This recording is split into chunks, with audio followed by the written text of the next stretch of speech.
Welcome to Spittin' a Bit.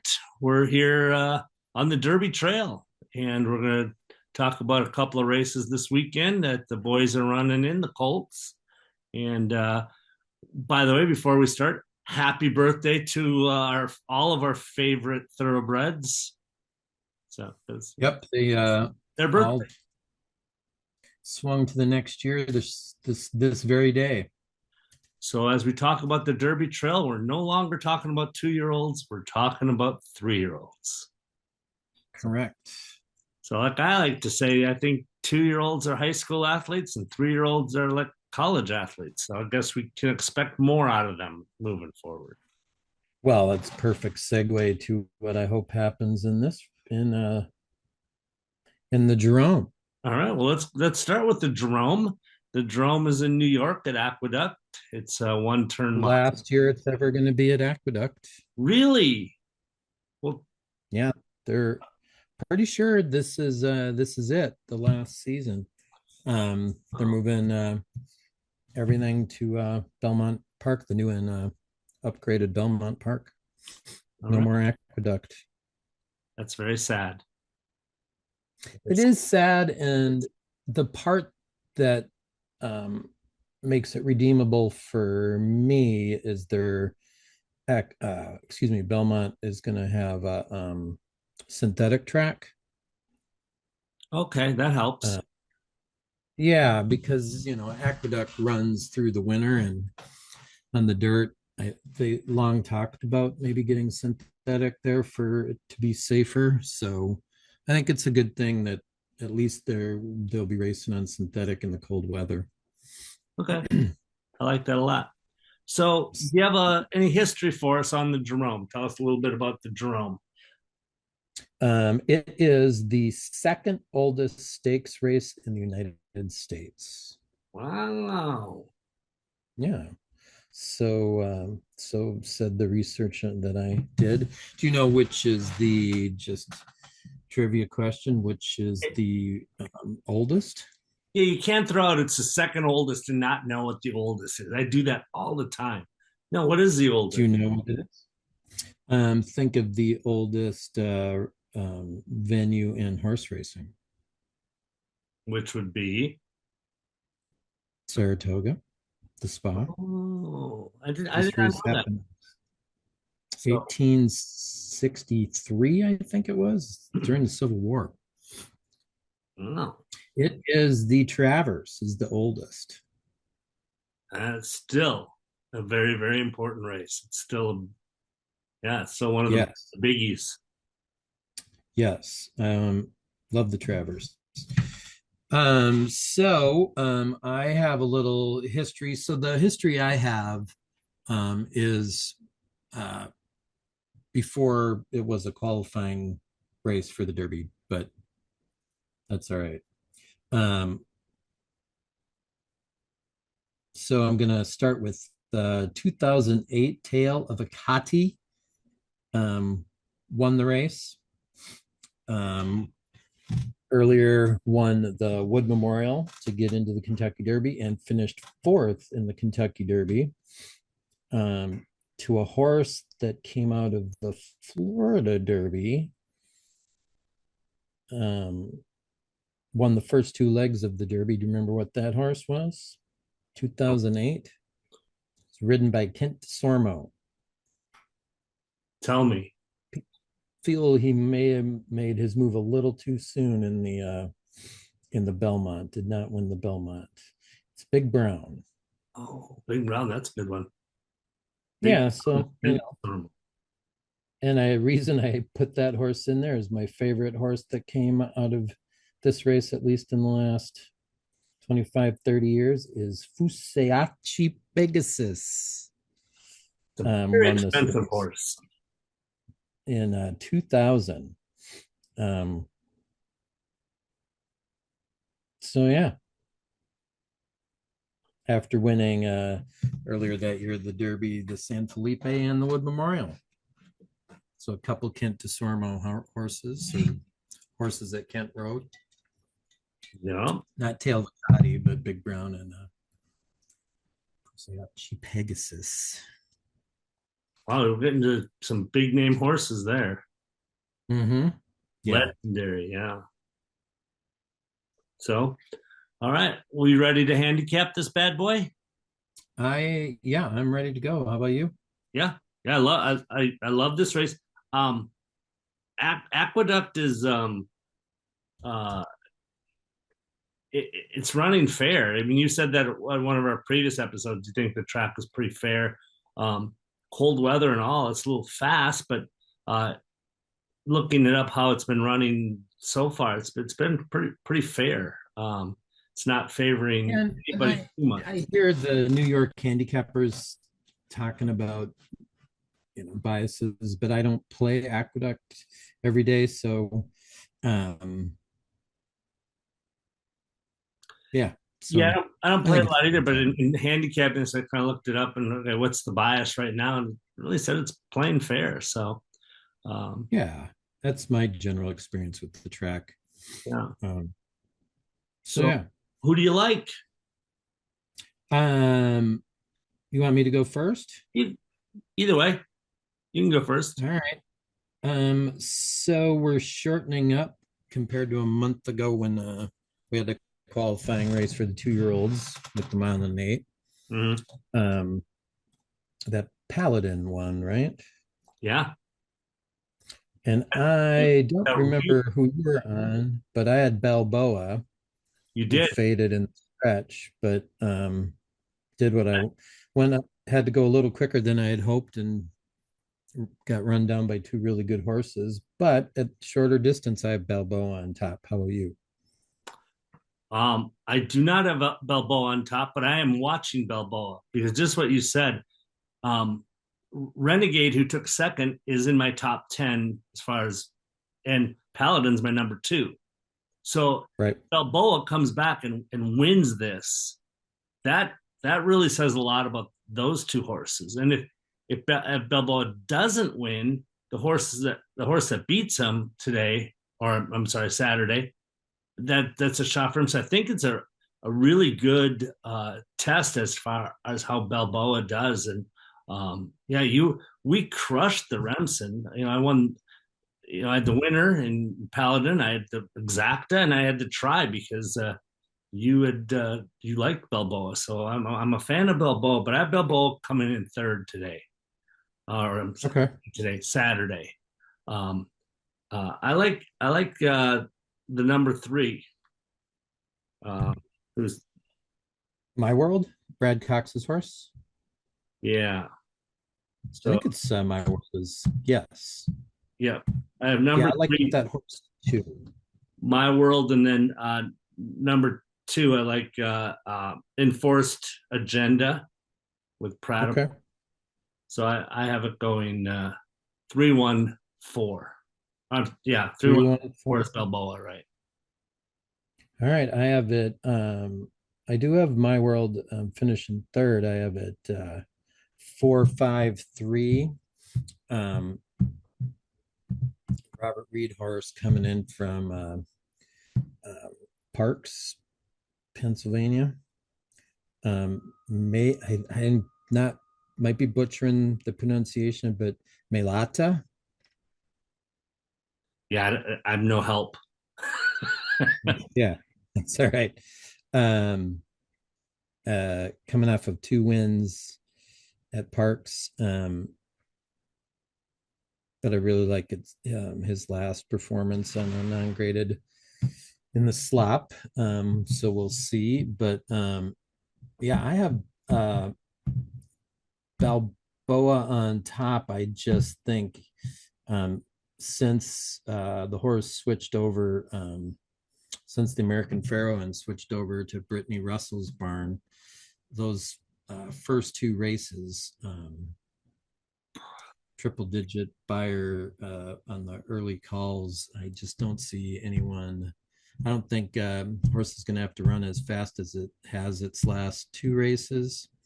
And I don't see anyone that's going to push the pace in such a way that Balboa will be compromised. And coming off a mile and an eighth Yeah. against those 2 horses, because I have Paladin in my top 5 as well. I think I can't speak strongly enough on how I think Balboa would do, but we'll see. Yeah, and Brittany Russell, she's done an amazing job since this horse, switched barns from Baffert to her, and she's just done great things with him.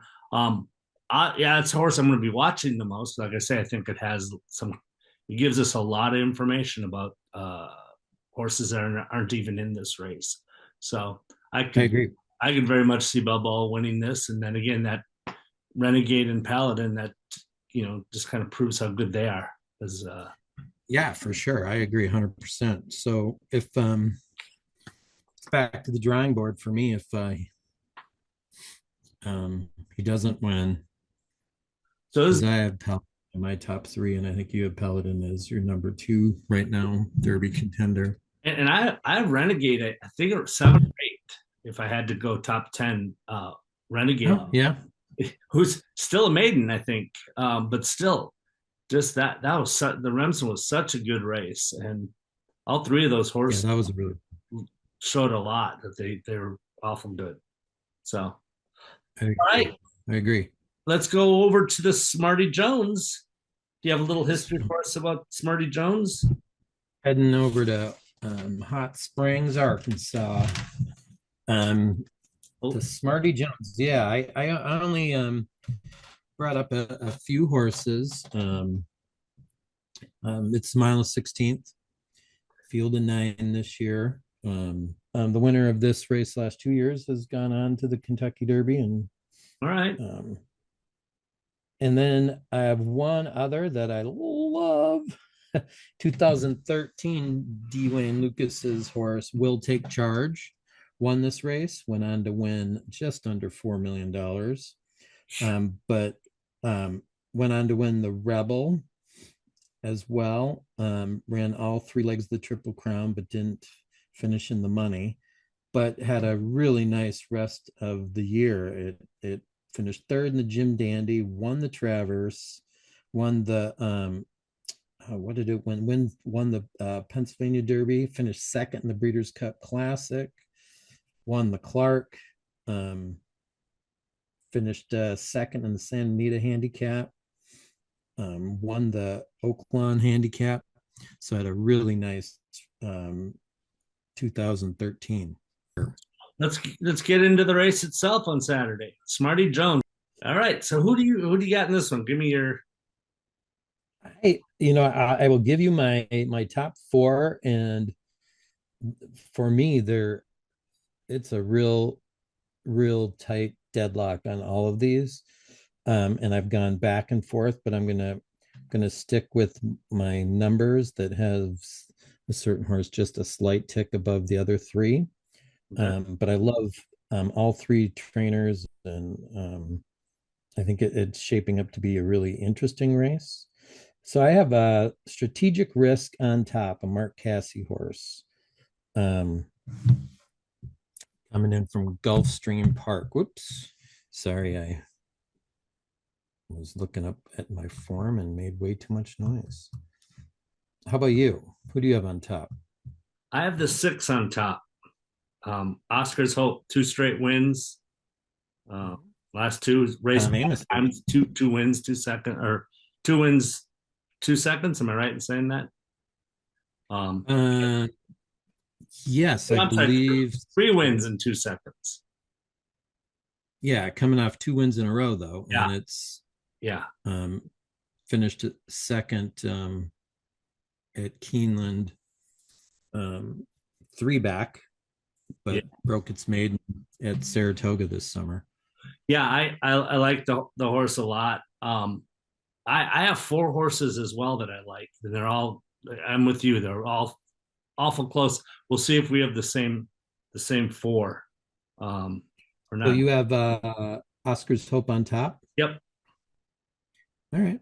Is that one Um, 4 at least? oh, absolutely. I have it number 3, and I love Tommy Amos.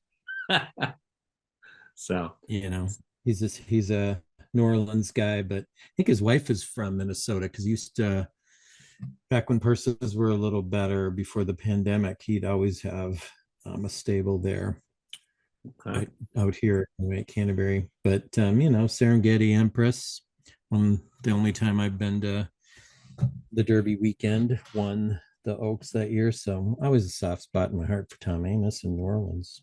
There you go. But yes, I have Oscar's Hope as my number three. Who do you have on your number two? My number two would be Strategic Risk, Okay. number seven. That's who you Yeah. have top, right? Yeah. And I'm a little, it's Cassie. So I love Mark Cassie. Um, and the horse, you know, had a much better performance last time out.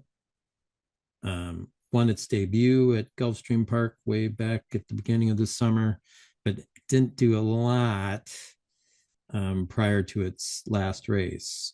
But it crushed the field in its last race. Yeah. And I Look, watched some replays on it, and won by 9 lengths, but he looked like he really put it together. So I'm counting on that. If Cassie is bringing the horse out to Arkansas, yeah. that he believes that it wasn't a fluke. Right, right. So who do you got? Who do you have as number two then? I have Universe as number two, and I really um, went back and forth on if I should put Universe on top, because I think that the other horse, I have another horse that's in my top four, and I think it's quite possible they're going to get into a speed duel, and I think it shapes up for Universe really well, especially sitting on the rail and saving a little ground. So I have Universe as my number two, and Universe finished second its last two races. Well, I mean, its last three races are pretty awesome. At three back, it finished third in the Champagne that Napoleon Solo won, and he kind of got bumped at the start and had to make up a lot of ground, but ended up finishing third in that race. Finished second in the Street Sense at Churchill Downs, Who won and that then one? Incredibolt. Yeah. And Who's then also a Derby contender? yeah, for sure. So no shame, and was in front, poked its head in front when they hit the stretch, but couldn't hang on. Did he And also then get beat by Further Ado? yes, and then most recent race finished second to Further Ado at Churchill again in the Kentucky Jockey Club. So no slouch at all. And I think this is going to shape up to be a bit of a speed duel, and this horse has a decent kick, but we'll see. Closer. That's my top three. I also wanted to mention the Brad Cox horse, and Universe is Kenny McPeak, so no stranger to doing good at Oaklawn Park and getting the Derby. Um, and then I really like Brad Cox horse. That's probably going to take a ton of money. Rancho Number five. Santa Fe. Yeah. Yeah. Because it won its last race, but that's way back in first couple weeks in October at Keeneland. But two horses went on. The second and third place finishers in that race went on to win their next out. So I think that was a much stronger race than your typical optional claimer. Yeah. I, I So I have Rancho Santa Fe coming in third and Universe coming okay, in fourth. So again, the four horses, I think we have the same four horses, just in different order. correct. Just like the other race that we're led, the Jerome, I'm watching Universe in this one because again, gives credibility to Further Ado, to Napoleon Solo. If he wins this, those are Yeah, horses you have. I know you have both those horses in your top five, Further Ado and I do. Napoleon Solo. So if Universe wins this, which I agree with you too. He's the closer. If the pace is too hot, he's going to have a good shot. I'm kind of hoping that the race. I have him fourth, so I'm hoping the race won't have a crazy pace, but it could. There's some speed in this race. Yeah, there really is, and by my count, there's Brisnet rates how horses want to press the pace. There's three of the nine horses have an 8, which is as high as they give, and Strategic Risk has a 7. So I think it's going to be a hotter pace, maybe not scorching, but we'll see if how it pans out. But I'm banking on that Strategic Risk's last race wasn't a fluke. So, all right. So let's kind of recap. I have the 6 Oscar's Hope, 7 Strategic Risk, 5 Rancho Santa Fe, and the number 1 Universe. Those are my 4. And I have the same, except I have in different order. I have a Strategic Risk on top. Horse Universe number 2. And I have Tom Amos 6 with Oscar's Hope, and then Brad Cox with Rancho Santa Fe as my 4th. Yeah. So if we're going to play, maybe we do a 4-team, a 4-horse try. Yes. 3 of those. I'm going to be very surprised if anyone else finishes in the top 3. I think these 4 are heads and shoulders above the competition, but I'm not going to be surprised if any of those 4 win. I agree. It could go anyway. I'm going to be reluctant to put a lot of money on a straight win bet on this one. Yeah, I agree. Unless one of these 4 gives us some odds that make it attractive to throw some money at it. Yeah, I mean the morning line is pretty nice. I mean, Strategic Risk 6-1 and Oscar's Hope is 8-1. Those are our 2 that we have on top. Yeah, Rancho Santa Fe is the morning line favorite, and Universe is at 5-2, but Universe is at 3-1. So quite possibly I will just put all my money box in an exact and try. Yeah, sounds good. So yeah, there's a lot of interest for me in these races, especially the 2 horses that have been beat by some of the big name Derby contenders, Universe in this one and Balboa in the other one. So I'm really watching those 2 to see what information that gives me about, Further Ado and Napoleon. I agree. And Paladin. Paladin, Renegade. Yeah. I mean, if Balboa wins, it says volumes about it. Just makes that Remsen look all that much better. Right. And going back to Balboa, Brandt also beat Balboa for sure. So I'll give him a boost too. He's in my top 5. So yeah, a lot of interest in these races. I agree. Hopefully we can make some money on them too. Well, let's do it. It'll be harder with there's only 5 in that Jerome, I think, right? Yeah. But money should be spread around a little bit in the Smarty Jones with 9. Yeah, that should be where we can make some money. I agree. All right. There we have it. Sounds good. Let's go make some money. All right. Have a good rest of your week. Thanks. You too.